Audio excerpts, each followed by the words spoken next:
नै आरो फैबावबाय संकस बेलियाव अमा बेदरजों एवनानै जानोसैलाय अमा बेदर ओमफ्राय मुरि गथा हेभि जागोन दिनै भुटानाव थांनो नागिरना जोंना प्लेनानो केन्सेल जाबायलै मा खालामबावनांगौ जाखो संकसआव फैफिननांबाय लास्टआवहाय Guys, we are ready for wildlife photography. Yes, absolutely. एसे इन्ट्रडिउस खालामब्रा सोर सोर दं बिथुराज रिंसार नार्जारि मैसो थुलुंगा दा वाइल्डलाइफ फट'ग्राफार ओरै होलाय केमेरा रिभिल होलाय जोंनानो मोनसे समायना भिउआवहाय जिरायनानै दङ मोननैसो फट'ग्राफि खालामनो नागिरदों दाउसिन दाउलानि जायगाया जोबोर समायना बार गुसुथार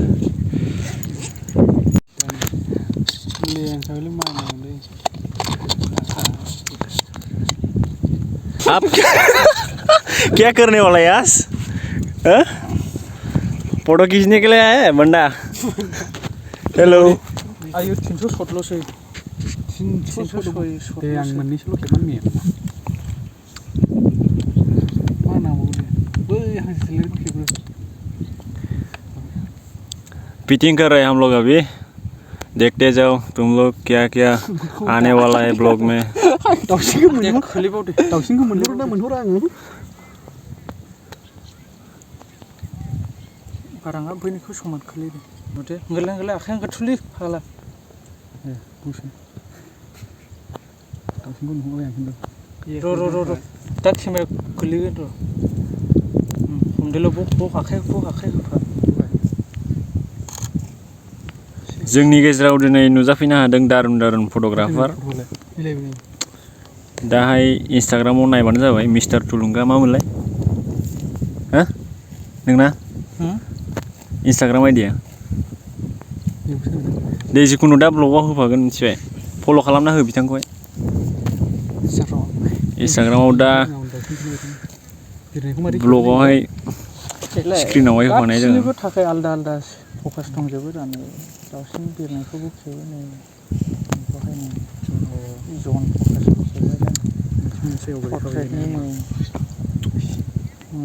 मोजां रेडि थादो फकास जाखाबायलै दे रेडि औ नै मोसौआ जाबाय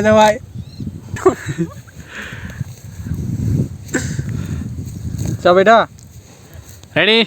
एक्शन स्टेडी गो मोसौ मासे थायो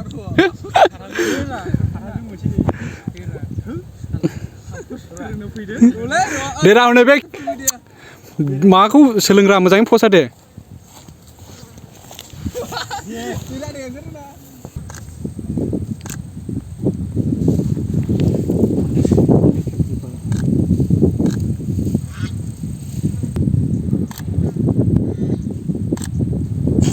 जाबायलै लोगोफोरखौ खेबखांनानै दाना आंनो फाला जाबाय आरोखि ना आं बै मोनसे दंफां दं बे दंफाङाव पस्ट थाहैनोसै केमेरामेना पस्ट थाहरनो थिनदों माबायदि पस्ट थायो नायनोसै आरोखि जोंना बिथाङा नै पस्ट होगासिनो दं केमेरामेनफोरा ओइनै फुरा पस्ट होगासिनो मोजांथा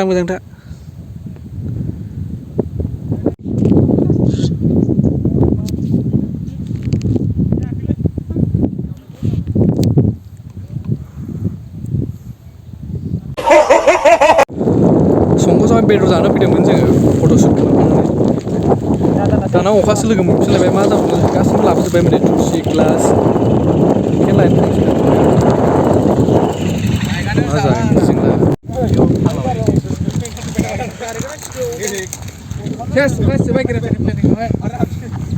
जायालै मैथा सब समाय नोंनि प्लेनिंआ माबायदि जायो जों माहाय थांनो नागिरामोन आं मोखां देखाय थ'ला माहाय थांनो नागिरामोन जोङो जयगाव थांनो नागिरदोंमोन दा लास्टआव माहाय फैखो संकसआव फैनांबाय लास्टआवहाय अखा हानायाव एसे हिमालया सालायनो नायनोसैलाय आङो माबायदि मोनो नो केमेरा लालाय फंबाय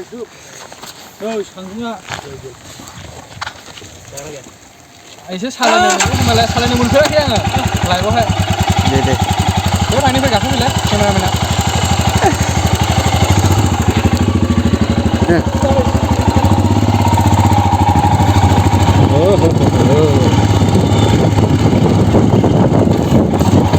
Wow, beautiful, beautiful.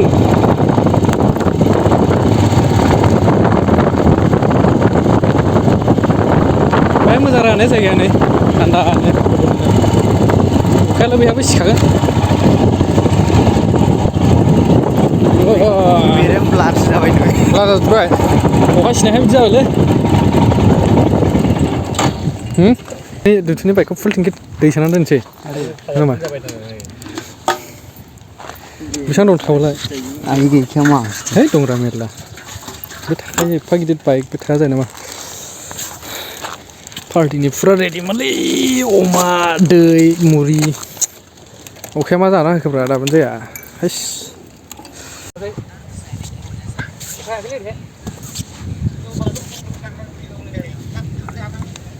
दा संनायदों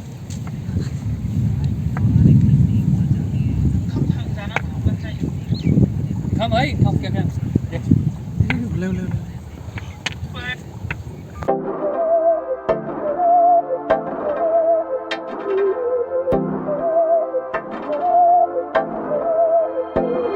बहकी सभी जुबां है हम हैं हजारों में अब की कमी जरा है हर चीज खास है अब है जो है वो समा है तुम रह सकी तो रबा है अब है जो है वो समा है तुम रह सके ऐसी जीत अब चाहे जिंदगी ऐसी जीत अब चाहे जिंदगी है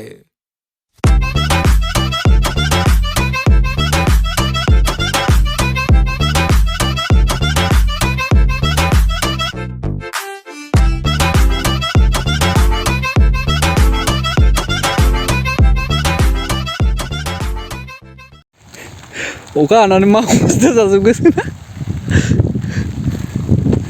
आयु दालाय बिसिनि ओंख्रि संनायखौ देखायदो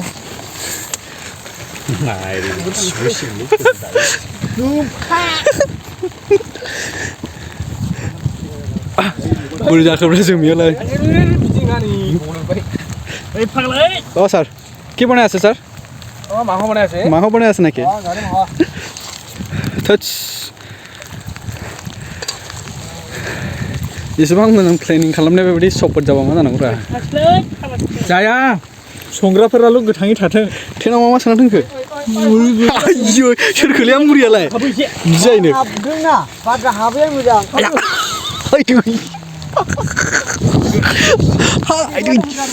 हाथाय हाबखो ना माखो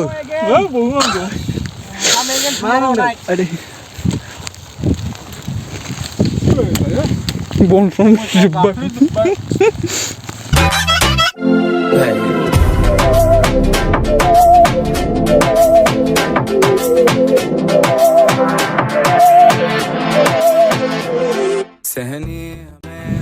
प्लेनिं खालामनाया फुरा अखा हानानै इमारजेन्सि न'आथ' खाथिखाना बे टेन लायब्रबनानै टेनखौ बानायनानै एकदम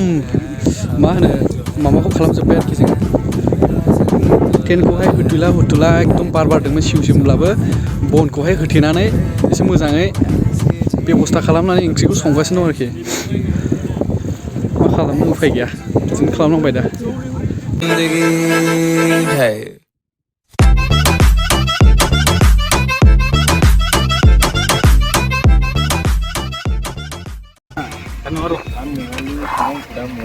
थावलायो दाउआ 100% थावलायो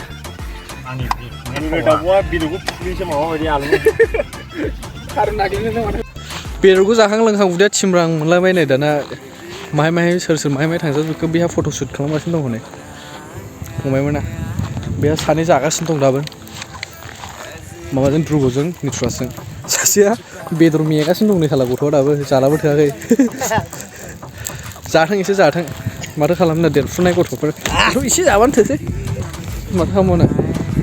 दा रेडि जाजोब्बाय न'आव थांनोसै आरोखि ना न'आव थांनानै भिडिअ एडिट खालामनोसै ओमफ्राय आपल'ड खालामनोसै आरोखि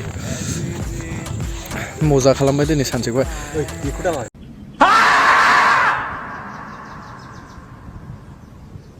हंसी ना छुप छुपाए